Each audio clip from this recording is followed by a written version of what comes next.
नमस्कार, आप देख रहे हैं एचएन लाइव। बिहार की कुछ बड़ी खबरों में सबसे पहली खबर आ रही है छातापुर से, जहां जाप सुप्रीमो पप्पू यादव ने कहा है कि 15 दिन से 1 महीने के अंदर अंदर सीओ और दरोगा होंगे सस्पेंड।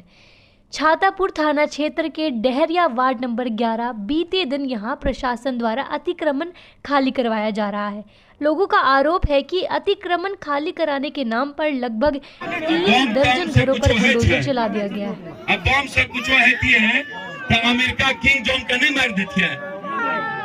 फॉर्चूनर पर चढ़े चाहे जितना बड़का गाड़ी पर, समझ लीजिएगा वो सुगर का गू है, वो गोबर है। आप उस पर जितना भी घी डालिएगा महक गोबरे का आएगा।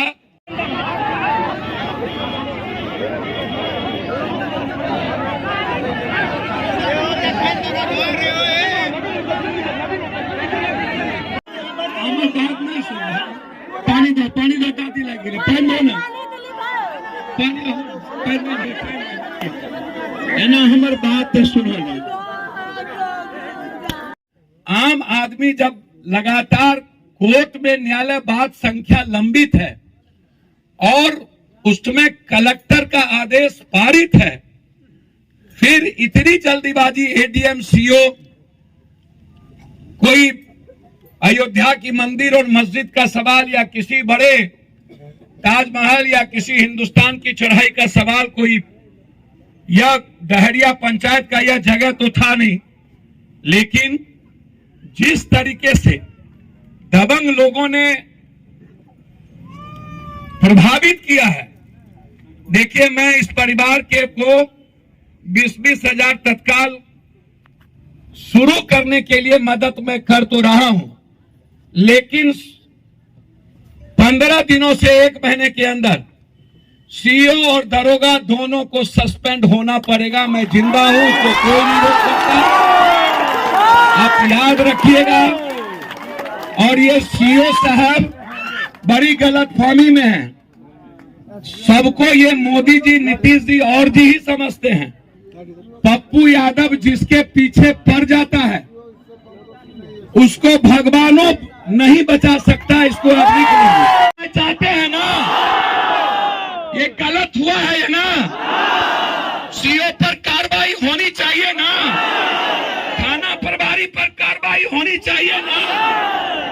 और सरकार जो घर तोड़ा है, इस पूरे परिवार के घर को बनाने में सरकार पैसा दे, चाहे इंदिरा आवास से, चाहे घर बनाने के लिए ये मांग हो। जस्टिस फॉर डहरिया या टोला अभी से शुरू हो। राजद की नीलम देवी ने आज नगर परिषद क्षेत्र के पूर्व इलाके का सदर दौरा किया है। अपने पति आनंद कुमार सिंह के विकास कार्य के नाम पर जनता से समर्थन की अपील की है। जी खाली कचरा फैलाए 30 साल तक, उसमें कमल खिलाएंगे। अब तो विरोधी है तो कुछ भी बोलेंगे। कचरा है ही नहीं, मोकामा में कीचड़ कचरा है ही नहीं, वहाँ कमल खिलने वाला नहीं है। विधायक जी सारे कीचड़ को साफ कर दिए। कांग्रेस नेता रणदीप सुरजेवाला की एमपी-एमएलसी कोर्ट में पेशी। 22 साल पुराने मामले में हुई है पेशी। धरना प्रदर्शन के दौरान तोड़फोड़ करने के आरोप में थाने में दर्ज हुआ था मुकदमा। जेपी नड्डा तो वोट डालकर चुने थे और अमित शाह भी चुने थे वोट डालकर, और मोदी जी को भी प्रधानमंत्री कैंडिडेट वोट डालकर चुना गया था। अजीब, जिन लोगों को कोई जानकारी नहीं देश के इतिहास की, भारतीय राष्ट्रीय कांग्रेस के इतिहास की, वो खाम में टिप्पणी कर रहे हैं। अरे भैया, पहले अपने गिरेबान में झांको और उसके बाद हमसे बात करें। गैर गांधी परिवार के हाथ में जाएगा कांग्रेस?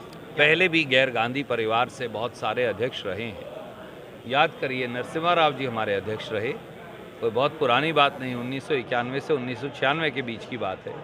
सीताराम केसरी जी हमारे अध्यक्ष रहे, और इस बार राहुल गांधी जी ने निर्णय किया कि न वो न उनकी बहन, और सोनिया जी पहले ही कह चुकी थी कि वो चुनाव नहीं लड़ेगी, तो उन्होंने कहा हमारे परिवार से कोई व्यक्ति चुनाव ही नहीं लड़ेगा ताकि एक और व्यक्ति को मौका मिले।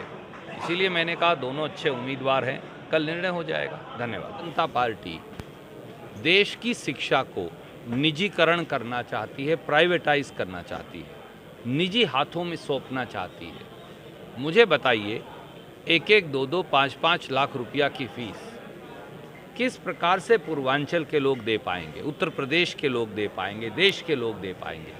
बच्चे कहाँ जाएं? स्कूलों की फीस इतनी महंगी हो गई है, कॉलेज छोड़िए, पोस्ट ग्रेजुएशन छोड़िए, आज लोगों के लिए स्कूल की फीस देना दूभर हो गया है। परंतु दुर्भाग्य से इस देश और प्रदेश को ऐसे लोग चला रहे हैं जिन्होंने कभी गृहस्थ जीवन देखा ही नहीं। जब बच्चे हैं ही नहीं, उन्हें बच्चों की फीस देने की तकलीफ माँ बाप को क्या होती है वो कैसे समझेंगे? और इसीलिए वो निजीकरण की तरफ शिक्षा को ले जा रहे हैं। भारतीय राष्ट्रीय कांग्रेस की आवाज़ उत्तर प्रदेश में प्रियंका गांधी जी के नेतृत्व में हमारे NSUI युवा कांग्रेस के साथी इस लगातार उठाते रहेंगे। जहां हम सबके शामिल होने की आवश्यकता होगी, हम खुद शामिल होंगे। परंतु योगी सरकार को, आदित्यनाथ सरकार को ये फीस वृद्धि वापस लेनी चाहिए। अगर आपने गृहस्थ जीवन नहीं जिया तो आप कम से कम दूसरों के बच्चों की तकलीफ को समझें। बतौर मुख्यमंत्री आपका ये दायित्व है और इस दायित्व का निर्वहन करें, बजाय निजी जो संचालक हैं उनकी मदद करने के और सरकारी जो संस्थाएं हैं उनकी फीस भी आम जनमानस की पहुंच से बाहर करने के। सर 24 वर्षों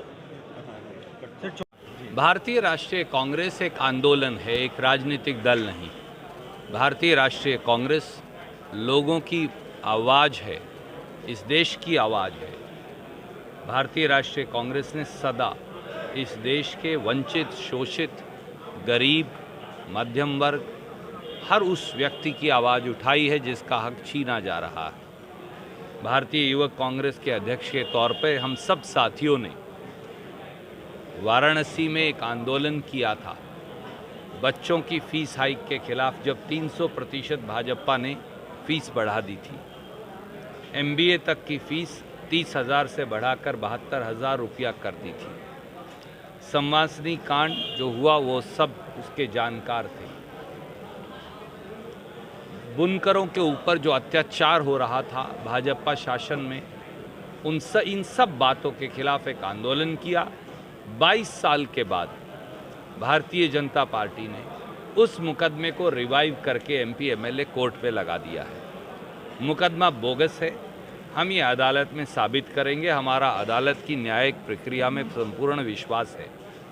आज भी भारत जोड़ो यात्रा में राहुल गांधी जी और लाखों करोड़ों कार्यकर्ता इसी लक्ष्य के साथ चल रहे हैं। 3,570 किलोमीटर कन्याकुमारी से कश्मीर तक, 1,000 किलोमीटर से ज़्यादा पूरे हो चुके।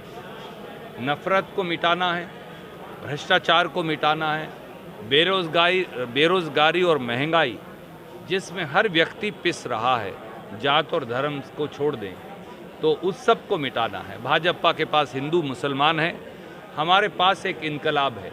इनकलाब बेरोजगारी के खिलाफ, इनकलाब महंगाई के खिलाफ, इनकलाब नफरत के खिलाफ, इनकलाब भाजपाई भ्रष्टाचार के खिलाफ। ये जंग निरंतर चलेगी, व्यक्ति बदलते रहेंगे, पर भारतीय राष्ट्रीय कांग्रेस का ये विचार और ये जंग सदा चलती रहेगी।